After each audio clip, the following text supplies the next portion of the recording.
journey. And the moment we arrived there, basically, we were denied to enter. And I could see the clinic. I could see the clinic 500 meters from the border, and we were crushed. When they said that you cannot go in, we thought, okay, this is the end. But I kind of, in my body, is like, when you have a feeling that even though the whole world is shutting down against you, you have a feeling inside that it's going to be okay. And I have a feeling that, sometimes when we prepare for really exceptional things in life, like giving life to a human being, I think is one of the biggest desire that we can have in life. You need to expand your vessel, expand your consciousness in order to receive such a big gift. And this is maybe like a deeper concept, but I really believe in this.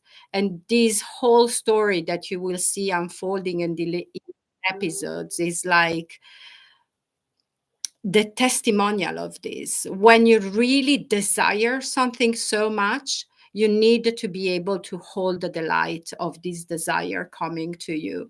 And the way that the universe works usually is that in order for us to expand, we have to go through a lot of tests, through a lot of obstacles, so through a lot of hardship, because it's the way we react to it that will make us either go through it or not. So if we react in an egoic way, and we are going to be desperate and we're going to give up, then we are reacting from an ego point of view and we are shrinking. But if we keep on believing on a bigger picture, even when it seems completely illogical to believe it, then we will expand the vessel. It's like when imagine like a little seed inside the earth, and this little seed that doesn't know yet that it can become a plant, that it can become a huge tree.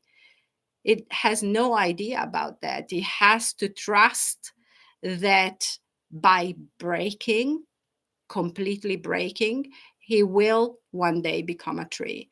And that's what happens to us. In order to bloom, we have to break.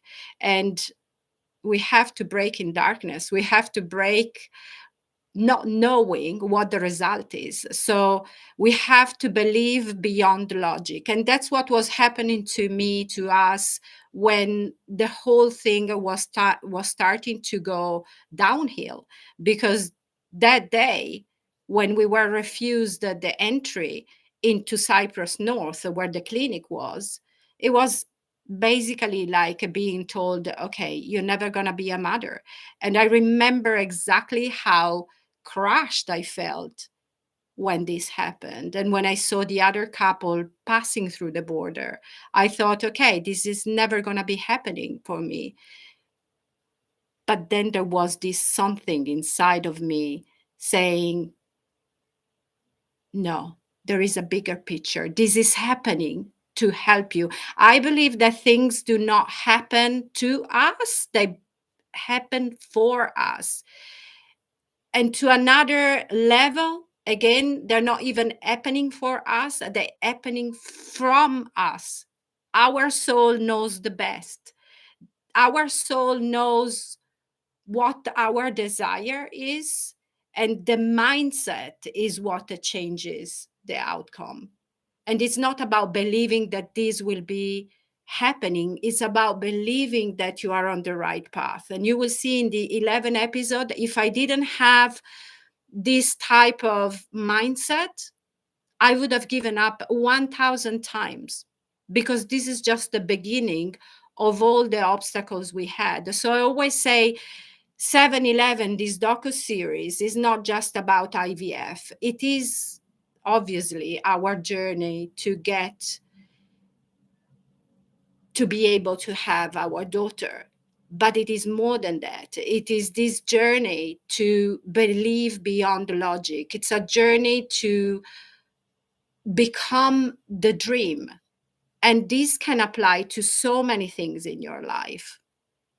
So I would like to know from you if you related to this type of reasoning, and if there is maybe anything in your life that has gone in this way, maybe something that has gone completely wrong, but ultimately this was the stepping stone for something great. I'm sure you have examples in your life. Let's see if anybody is writing something. What about the, let's see your questions. What about the military escort? What do you mean by that? Can you expand on this question? What about the military escort?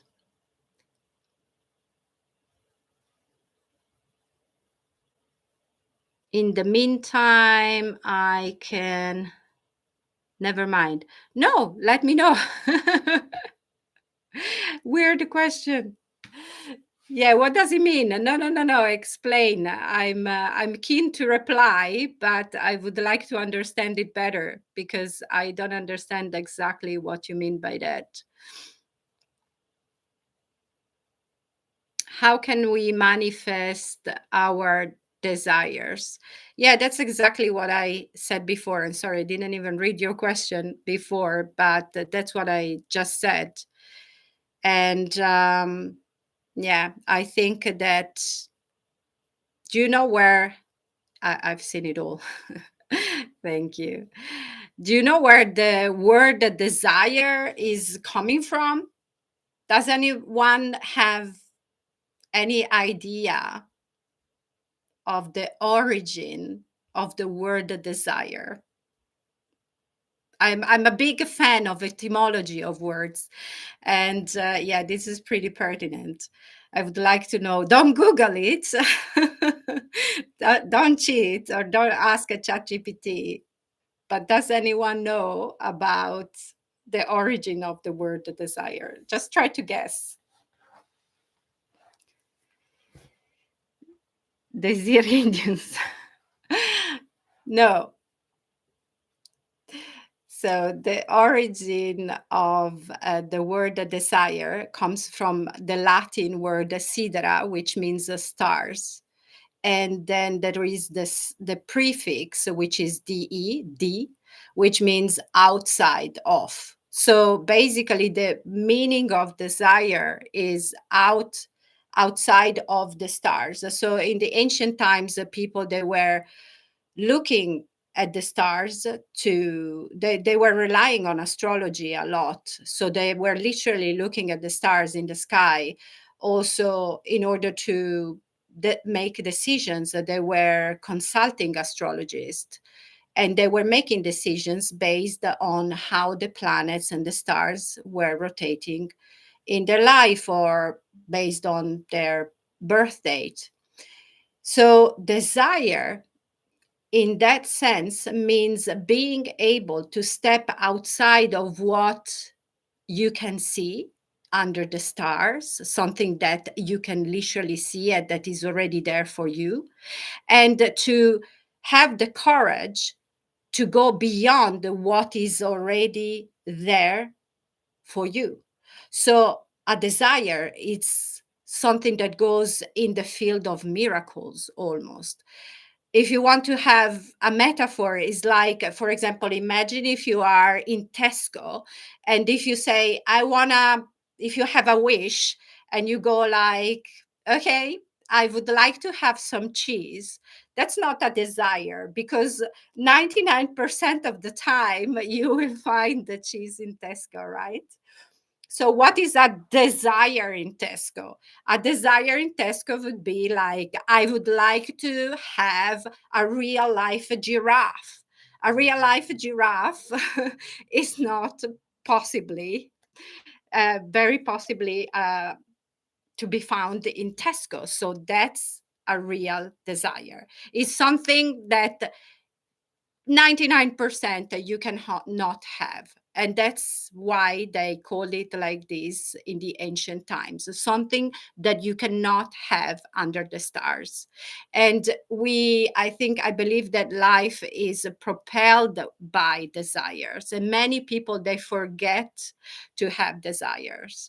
And related to 7-Eleven, the biggest desire, as I said before, I think one of the biggest desires in life is to create life.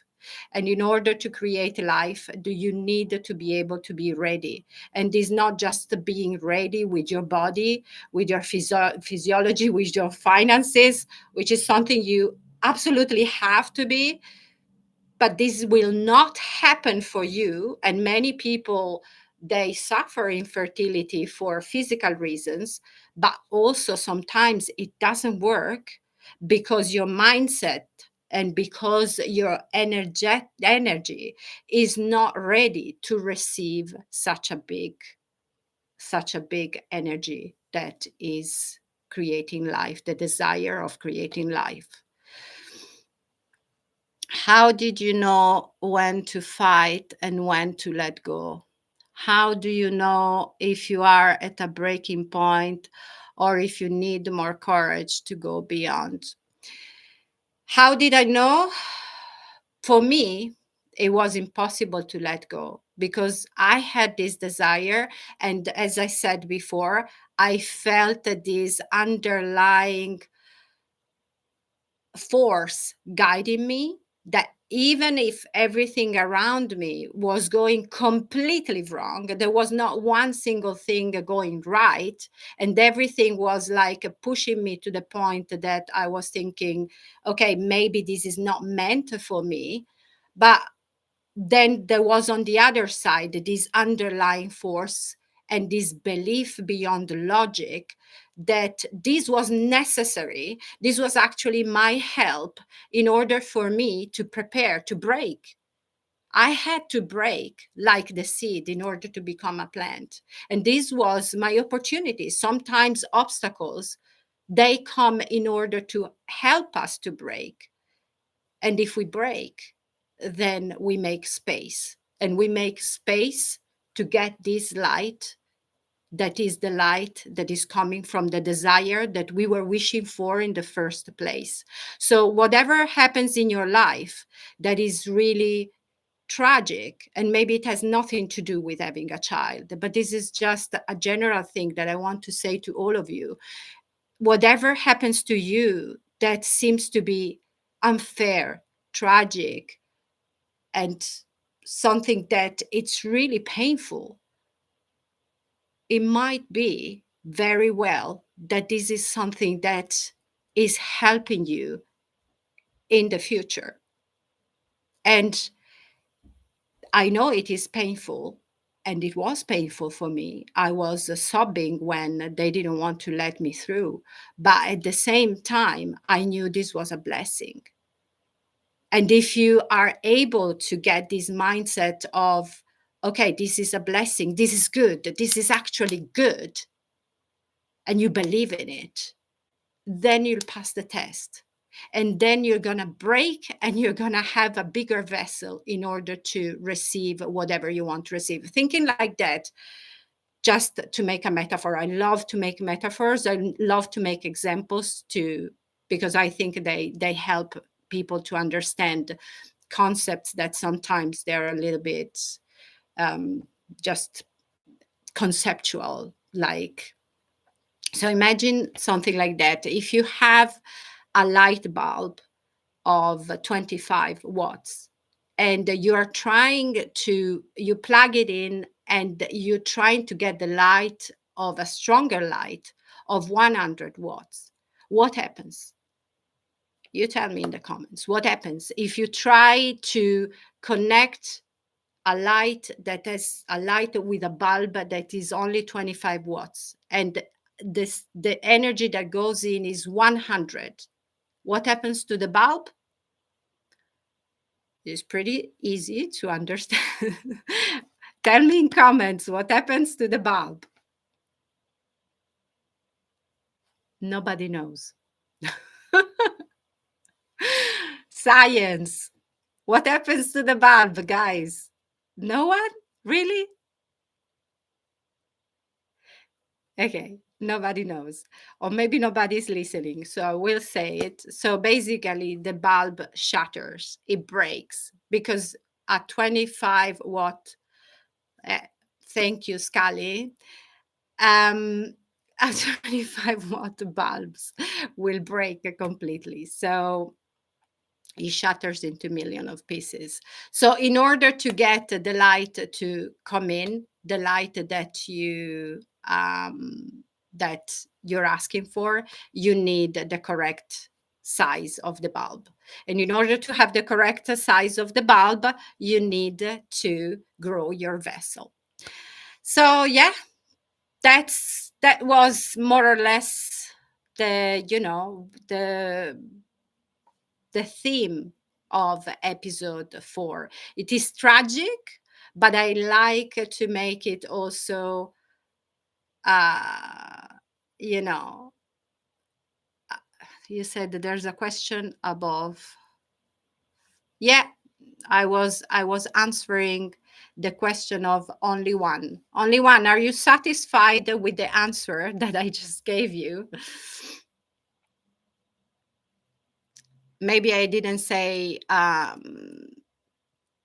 if you need more courage to go beyond. It's not about courage, really. As I said, it's not about courage. It's about understanding that when the obstacles are coming your way, it means it's good.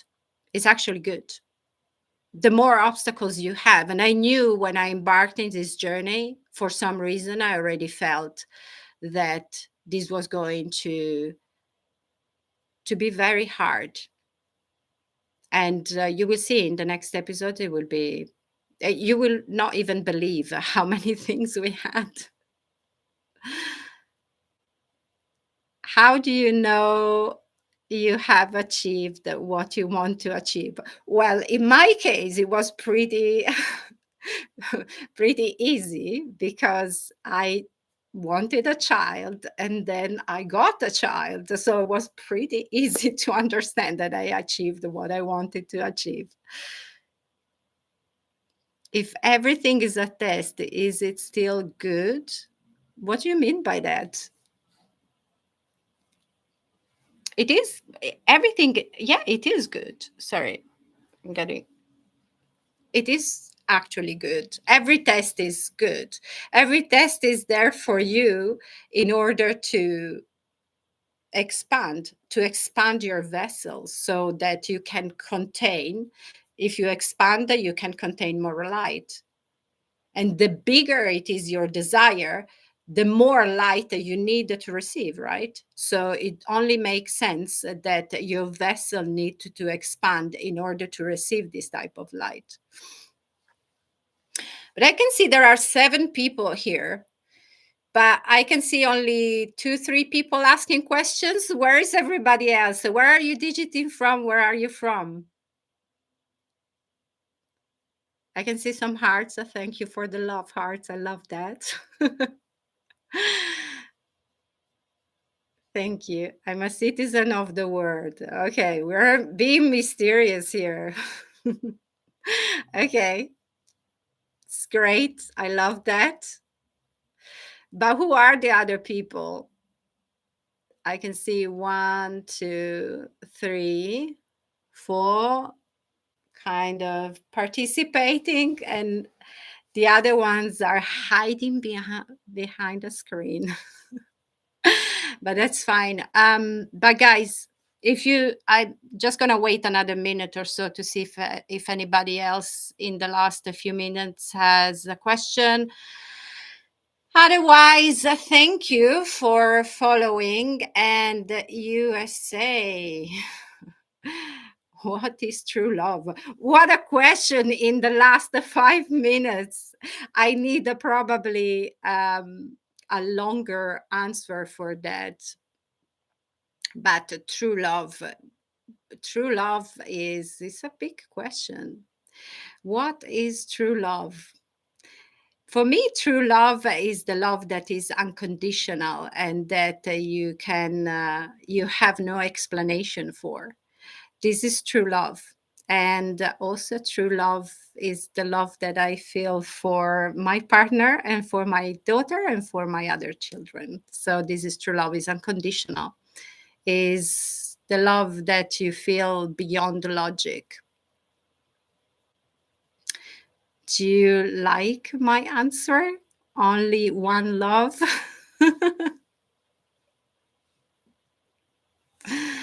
You're very welcome. So, yeah, so I will see you. 7-Eleven is going to be released every Thursday, as I said, at 7 p.m. And I will see you next week if you want to continue the journey with me. And if you have any questions, you can contact me on all the social media. There are all my social media on YouTube. I'm everywhere, on TikTok, Facebook, everywhere. But feel free to ask me any questions, and you feel loved now. Thank you. Because this documentary is lovely. Thanks for the insightful discussion. You're very, very welcome, Rachel. I can't wait to see you soon, by the way. And yeah, and I will see you very soon next week. Thank you to everyone for being here tonight. It was really, really exciting. Thank you. Bye bye.